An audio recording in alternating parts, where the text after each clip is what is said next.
Welcome to the D6 Family Ministry Podcast, a place where ideas, principles, and personalities come together to give you a ministry advantage that empowers the church and home. I don't know anything more important in our society or in the kingdom of God than to help the church, help the family. Discipleship is not an event, it's a way of life. And one day it just hit me that discipleship at home was not about doing more.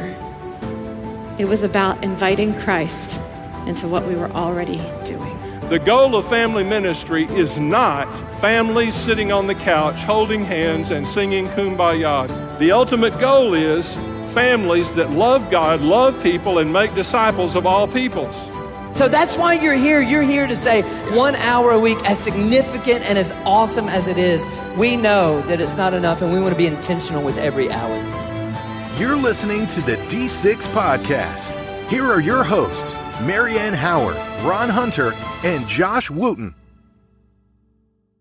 Well, I am excited about our guest today, Scott Turansky. And just to give you guys just a little bit of background of the planning and prepping process for this podcast, we as MCs, we listen, they're recorded at the D6 conference, kind of in bulk. And so that happened several months ago. And so we listen as MCs to each conversation to prepare to have this conversation before and after.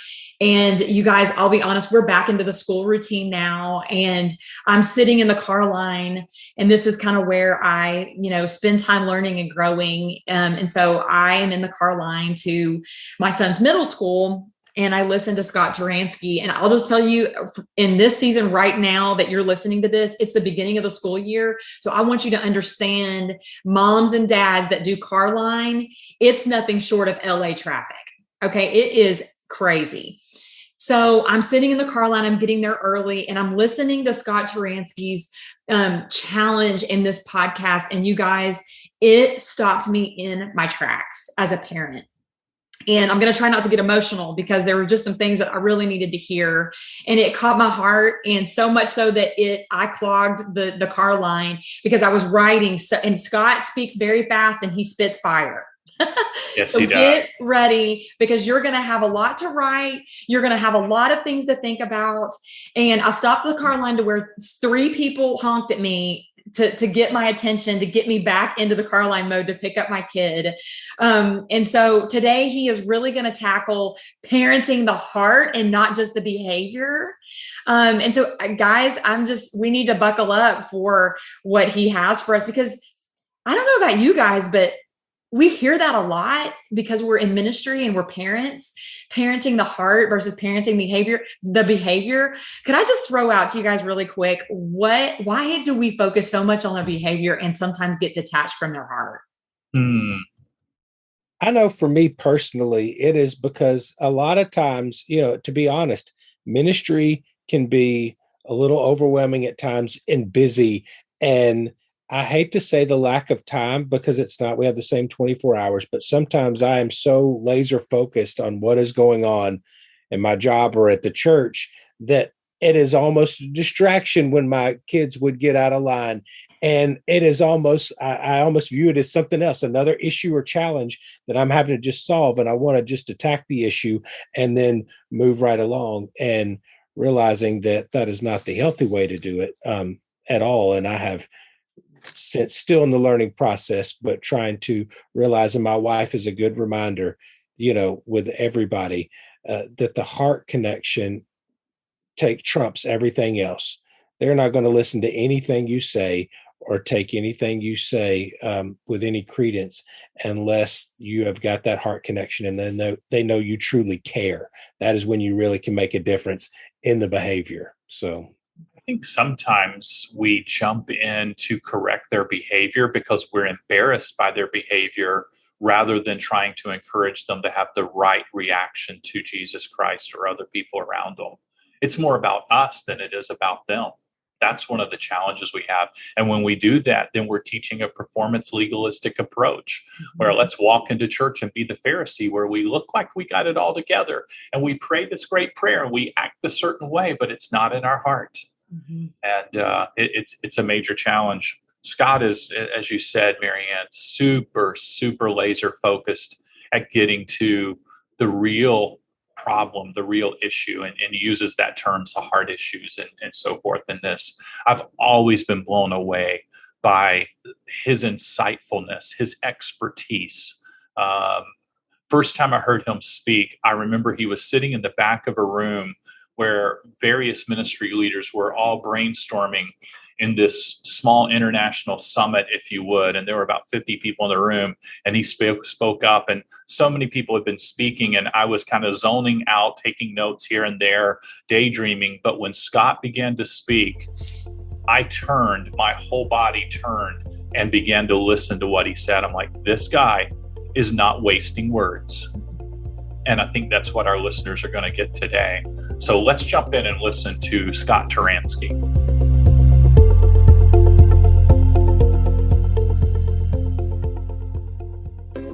We all need a reset from time to time.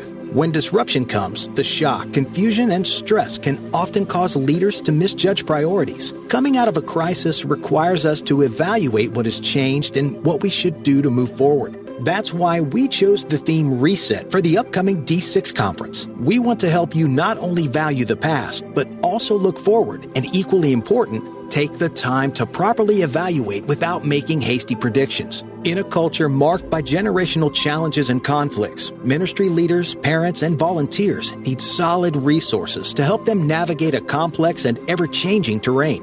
Whether you're a parent or a leader or both, at the 2022 D6 Conference, you'll have the opportunity to plan your discipleship strategy and be equipped and empowered with invaluable tools and resources. Join us April 20th through the 22nd in Orlando, Florida, as we come together to reset, refocus, and reconnect as ministry leaders, parents, and volunteers. The D6 Conference is the family ministry conference for your entire team. Register today and save at d6conference.com.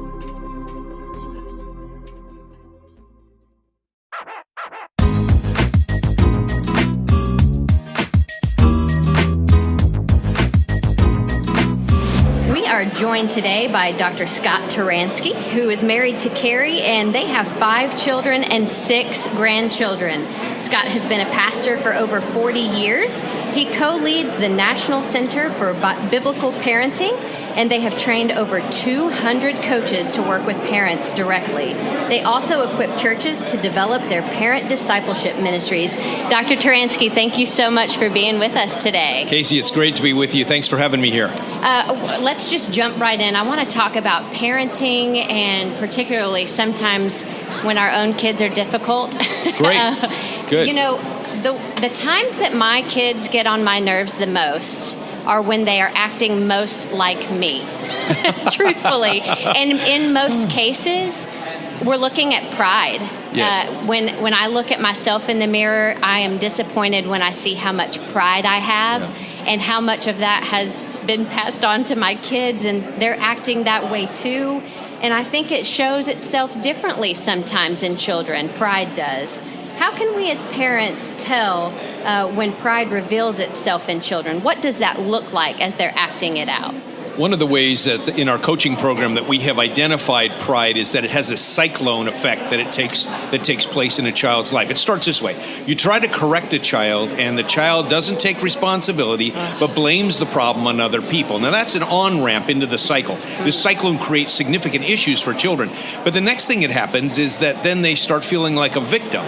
Like, it's not my fault, it's everybody else's fault. Right. Next comes this entitlement mentality that says, you owe me, and you should be giving this to me because of whatever, and then that leads into these comments like, that's not fair, and you don't understand me, and then from there we get to this kind of negativity that children can develop, complaining and whining, bad attitudes that exist, that pride manifests itself in, and then we end up with this resentment and anger that children develop. So that cyclone is a very significant one that feeds on itself, and it makes it very difficult to bring about change in a child. So it's a lot of work. Yeah, and sometimes I'm sure the parents kind of help escalate that as they're trying to parent and trying to disciple, and sometimes it's not going well, I'm sure. There are specific things that parents do that increase the cycle. and that we've got to back off of those things. We got to embrace a whole nother way to help children who are stuck in this cyclone to get out of it. We have to have off-ramps.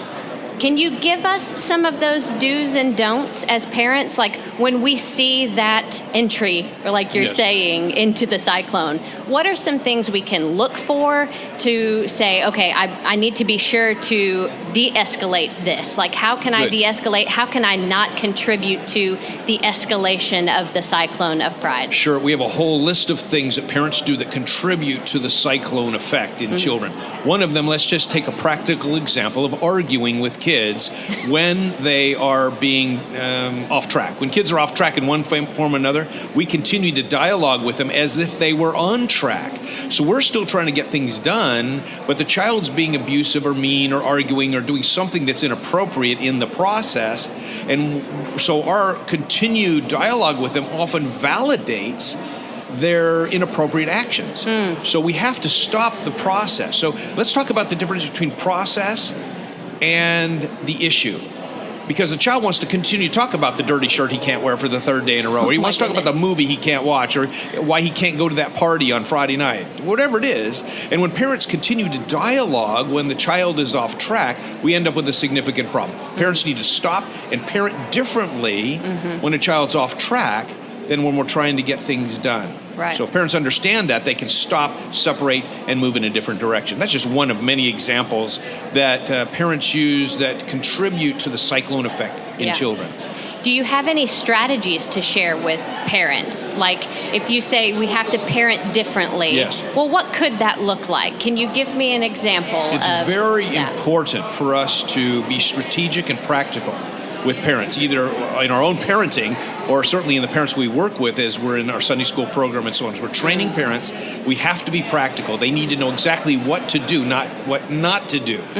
So one of the things that we encourage parents to do in that case, just in that one example, is to move from the issue to the process. If you move from the issue to the process, we are no longer talking about the dirty shirt or the video or whatever. Now we're talking about the way you're treating me. Right. I can't continue to interact with you when you're treating me the way you are. When a child is off track, we parent in a whole different way. In addition to that, as we're working with children, we develop some techniques that are proactive, not just techniques that are corrective. So a lot of parents rely very heavily on correction. Stop that activity. I'm trying to get rid of this problem. And we're saying if you want to help a children grow and develop, you must point them in a direction and train them to get to that point. So when a child has had an offense or something and they come back, we go through a 3 questions and a statement, positive conclusion. Every time. So children are building a structure inside of their hearts that they know how to deal with offenses in their lives. The question is, what did you do wrong? Very important question. It's God's idea, confession. We start with that question. And a child's going to say, well, it was her fault. Or, I didn't do anything. No, let's go back. What did you do wrong? And so we have to help children take responsibility for their part of the problem. Then why was that wrong? And what are you going to do differently next time? Again, is a third question that focuses children on the next times of life. They will find themselves angry again at their brother. They will find themselves disappointed because their mom won't let them go and do something. How are they going to handle those things inside the next time that we find ourselves in those situations? So we have a whole bunch of tools then we want to give parents so parents know exactly what to do so they're not just told the what, but they're told the how. Excellent. There are some adults that I would like to go through that as well. It's so true, isn't it? I mean, but as we're training our children, we need to be giving them the tools that they can use as adults as well. These are not just tools for children. These are tools for adults that we can apply even for ourselves as parents, I would think. If you think about that idea that the things we're doing now are building life skills in children, and we move from just correcting for doing the wrong thing to training children to do the right thing, then we're doing the right thing for the future. Right. When a child learns how to handle disappointment, for example, that is the ability to live within the limits without getting upset, they learn to handle all kinds of things. If you can live within limits, you can handle a budget. You can handle a diet. People who can't live within limits go outside of the boundaries to find their pleasure or entertainment and so on. So very important for us to work on that with children. And a lot of parents who go through the biblical parenting coaching program that we have, so they're working with their kids, they're saying, well, I need this for myself, dealing with my own anger or my own ADHD tendencies or whatever it is. Yes, we all need to be growing. That's why God created families. Dr. Turansky, can you talk a little bit about what you're talking about, getting to the heart of the issue is really heart-based parenting as instead of just a reaction to the behavior. Can you kind of unfold what heart-based parenting means? Yes, when we wrote the book, Parenting is Heart Work, we went to the scriptures and looked at all the times the word heart is used in the Bible, 750 times. And we asked God that question, what is the heart? Yeah. We identified 9 functions of the heart. Let me just give you a couple. One is desires. Delight yourself in the Lord and he will give you the desires of your hearts. We know desires exist in the heart. Now, desires turn into expectations, and expectations can sometimes appear demanding, and so we get into trouble with our desires if we're not careful. The second part of the heart is emotions. Love the Lord your God with all your heart. Or Jesus said to his disciples, do not let your hearts be troubled. Do not be afraid. So we know emotions exist in the heart. Now, I would say about 80% of the problems children have is because of unbridled emotions and desires that are out of control. So we must use a heart-based approach to help children. Problems in children's lives come biologically sometimes, like ADHD or autism or other kinds of problems that are biologically caused. There are problems that come because of reactive patterns that children develop, habits they develop, and there are problems that come because of spiritual issues and identity that children have. Right. Now, all of those have to pass through the heart of a person.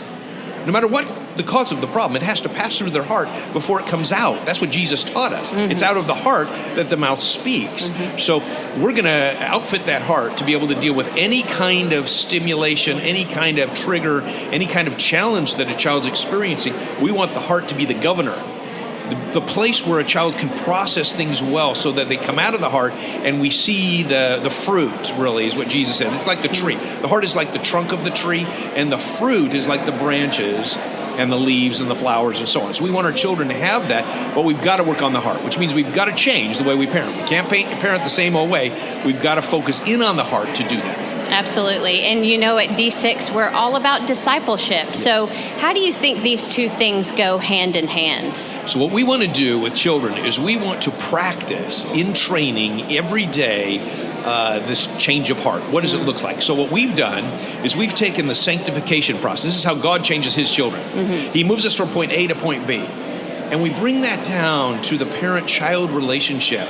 And we ask the parent question, what problem does your child have? And if that's the problem, what is the heart quality that we need to move toward to reduce the problem? That one activity changes parenting to be so much more positive, because now we're focusing on where we need to go instead of where we are now. And when we do that, we start asking different questions in our parenting. Now we're starting to say, how can we practice and train children at point B instead of just getting rid of point A? We've got to be moving that direction. Of course, that's what discipleship is all about. Right. We're going to use all these tools to do that, but we're going to help children get a glimpse of what that looks like to be a disciple of Christ, or to deal with their anger with more self-control, or be able to manage their impulsivity with more focus, and so on. So it's all about practice and training. That's what we need to do with our kids. That's great. Can you give some resources for parents or for church leaders to give to parents and make sure that they have in this heart-based approach to parenting? Sure. One of the quick things that I can give that's free is somebody can just email my assistant, Tracy at biblicalparenting.org. Her name is Tracy, Tracy at biblicalparenting.org, and ask for the infographics. If they do, I'll send you a package of 17 infographics that itemize some of the things we've talked about and much, much more. Why a heart-based approach to parenting works, 7 tools that we use to help. That's a great tool, and it's free. We can also reference our books. We have the book Parenting is Heart Work. I think is a strategic book to understand the heart, and it comes with a training manual that gives the practical training ideas that parents need in their day-to-day activity. Another book is the book Motivate Your Child, which is an understanding of the internal motivation, the conscience and the Holy Spirit work in a child. How do we train children and train up the conscience in a powerful way? That's the book Motivate Your Child, and it has an action plan book that takes a child through any problem at any age, any kind of challenge they're facing, and will show them how to develop a strategy, a plan that a parent can use to bring about that change in a child. Those are just 4 of my books. I might keep going, but that'll get you started. No, that's great. Those are wonderful resources. Please check those out. But I have one last question for you. We love for parents and people listening to be able to have some action steps. Just like, where do I go from here? Like, I like this idea. but now what? What's my first step? What are my first few steps from here? Yeah, let me give you a couple very practical tools that we use to start with in the coaching program. One is we start with a relationship, because that's what God does with us. He starts with a relationship. Let me tell you how to do that. You want to emotionally connect with your child in some way. Play something we enjoy, that we do together, but once you do that and emotionally connect, you want to celebrate it by saying a we statement. We really get along well together, don't we? Or we can get this task done quickly, or something like that. Because the we statement is targeted to what a child believes. Many children believe that the parent is on the other side of the net. And we want the child to believe that we work together. That's in the relationship department. The second tool we talk about is visioning. Visioning is what God does for us when he says, I know the plans I have for you, says the Lord. Plans to prosper you, not to harm you. It's those verses we love. In Philippians 1:6, it says, I'm confident of this, that he who began a good work in you will perfect it until the day of Christ. It's those words we love. Now, we need to do that with our children. We come alongside them and we say these three things. We say, you're doing well. You have strengths in these things. Congratulations. I'm going to work with you on, and then we give our target B quality, cooperation, for example. This is going to help you be a better parent. It's going to help you have stronger relationships. You'll get along with people. You'll feel better about yourself. That's all the why. And then we say, and I'm excited to work with you with this. That's visioning. We go through 7 tools just like that, with practical ideas that parents can put into practice. And that's why we see change in children in 8 weeks. I'm not saying a child's going to be an angel, but I'm telling you, we'll see major changes in a child in 8 weeks, because we're using God's principles of sanctification and we're working them down into the parent-child relationship, and children make major changes in their lives. Yeah. Well, thank you so much for sharing these insights. Again, dig into those resources that Dr. Turansky offered to us and check out those books that he has written. Thank you so much for sharing your wisdom and insight with us today. I appreciate you being here. Thank you, Casey, for having me. I'm grateful.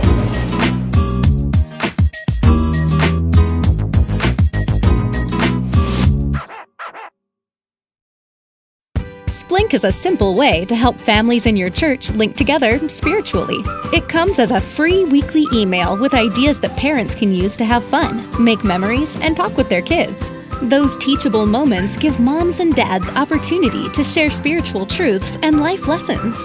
And no matter how busy life is, there's always time to Splink. Share d6family.com with the parents in your ministry so they can sign up today to start receiving free weekly Splink. Well, you guys, like I said, this has been an impactful one for me in the season that I'm in. I really loved him explaining the cyclone effect of pride for my own heart and for the heart of my children. I think it's really easy when we approach a parenting podcast to really zone in on our kids and what they're not doing, and we see their sins so clear. But guys, just to be really transparent and with candor here, the cyclone effect of pride is what I needed to hear from me. I think and I think it's okay if I share this, I've asked permission from Xander, who's my older son. We can lock horns, and it really is because of pride.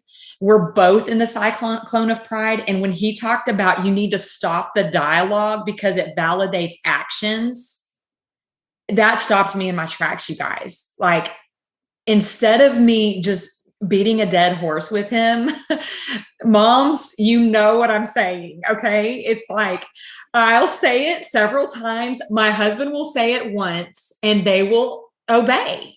So I feel like I have to say half the time, can I borrow your Adam's apple so we can get somewhere? I love where, and I need this because like Ron says, sometimes it's about the outside of the cup when you're a leader in ministry. But, he made the comment of, moving beyond the dirty shirt to how you are treating me, focusing on, where we need to go versus where we are right now, and realizing, identifying the issue, but hey, let's not camp out here. What do we need to do to establish this heart connection, connect there and move forward, and how we can truly discipleship them, starting with the relationship and then connecting emotionally. And I love when he said, we need to celebrate. So often we run around and we identify what they're doing wrong. But, I like to use the term catch your kids when they're doing something good and be sure that you're affirming them in the things that they're doing well in the midst of correcting the behaviors that need to be tweaked a little bit. So great your wisdom there, Josh, because so many times parents camp out on the negative. They let the negative moment define their kids. Every time they do something, they bring back up, well, that's what you always do. That's speaking negative affirmation into their world and pointing them to what they should do. Good insight there from Josh. So remember that Bible verse, love does not keep records of wrong. We need to love on our kids and then expect the very best out of them. Scott, man, you challenged us, my friend. You really brought it. And I'm so appreciative for how you did it and the way that you do it and how your ministry works in some incredible ways. If you're like me, you've already gone out and Googled every book that Scott has, which, by the way, I think I already own. So if you don't, you need to start ordering right now and diving into that and transferring that wisdom to the parents in your ministry and see what you can do. When we come next week, we're going to be listening to another guy who's going to take the same idea of the heart of the issue, and he's going to talk about it from a grace-based approach. And that's Dr. Tim Kimmel. And he has his own insight and wisdom that he'll impart from that grace-based approach, not performance. Love him. He has been a super influencer on my life, and we look forward to hearing from him. Until then, I want you to look for the right moments in your kids. Like Josh and Marianne said, affirm them when you see them doing incredibly well. If they're not listening, pause. Just say, hey, why don't we pray together? Why don't we talk about this together and move in a different way? But look for something that will break those routines in unusual ways. Get out of your routine to do so this week. Until then, we're praying for you.